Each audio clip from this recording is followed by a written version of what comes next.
En quelques mots, le Festival de la forêt et du bois, c'est la rencontre entre le grand public et des professionnels et des artistes pour découvrir toute la portée, la signification de cette forêt mystérieuse, de ce bois mémoire de la forêt et en même temps de leurs usages, donc de ce que la profession peut leur expliquer de cette extraordinaire aventure et du bois et de la forêt.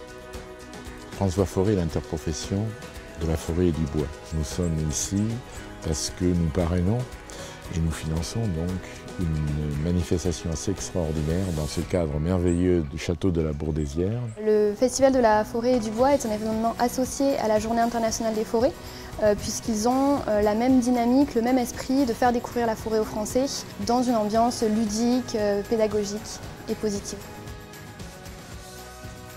La grande nouveauté cette année, c'est effectivement le parcours pédagogique, artistique, où est la rencontre d'œuvres, de land art. Mais il y a aussi les sculpteurs, ceux qui font prendre conscience qu'un art mort, il a une seconde vie.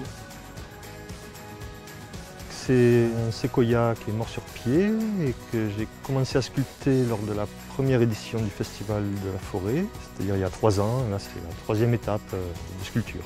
C'est une autre manière de parler des arbres de la forêt, de sensibiliser le public à ça aussi, c'est notre biais, quoi. Enfin, c'est un échange, c'est devant les gens, c'est pour les gens et c'est devant les gens. Sans parler de la majesté du lieu qui est fantastique de travailler dans un endroit comme ça. Et puis il y a le parcours avec l'ONF, cette application qui a été réalisée et qui nous explique effectivement quelle est la gestion durable de la forêt. Beaucoup de gens se promènent en forêt et souvent ils voient des exploitations et ne comprennent pas toujours ce qui se passe. Et en fait, d'aller à la rencontre des gens, ça permet de leur expliquer ce qu'on fait réellement en forêt, de leur expliquer pourquoi on coupe des arbres, la nécessité, le besoin que ça représente. Et ça permet d'expliquer tout simplement notre métier et eux comprennent en fait ce qui se passe en forêt.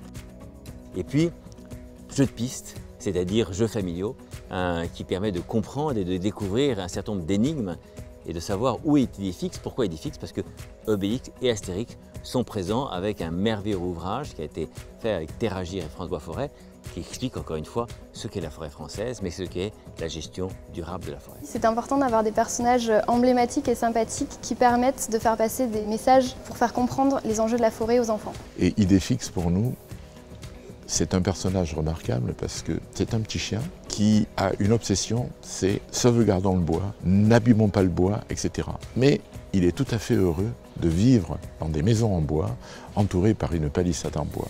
Et il dit, il faut également planter des arbres.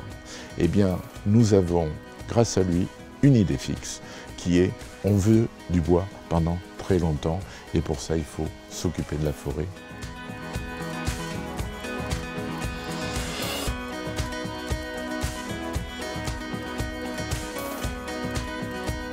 Je pense que le bois est destiné à devenir une matière très populaire et va être beaucoup utilisé demain.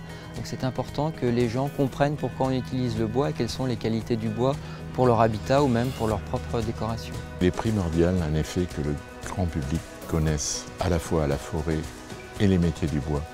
La raison est relativement simple à expliquer aujourd'hui. Nous nous préoccupons aujourd'hui du réchauffement climatique.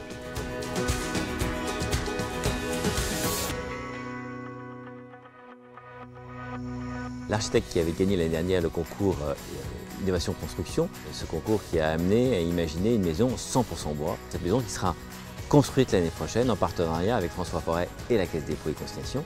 Et donc nous aurons ce qui constitue toute la créativité dans la construction, mais en même temps aussi dans le décor.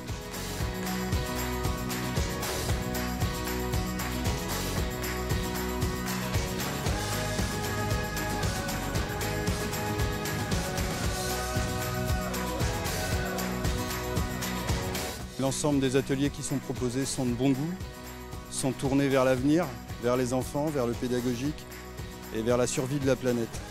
Et il y a plein de stands, d'activités intéressantes tournées autour de la nature. Je trouve qu'il y a beaucoup de choses aussi à destination des enfants. Et ça, c'est bien de les sensibiliser tout petits. On est venu en famille, les enfants ont beaucoup apprécié le parcours dans les arbres et Astérix et Obélix. C'est très plaisant.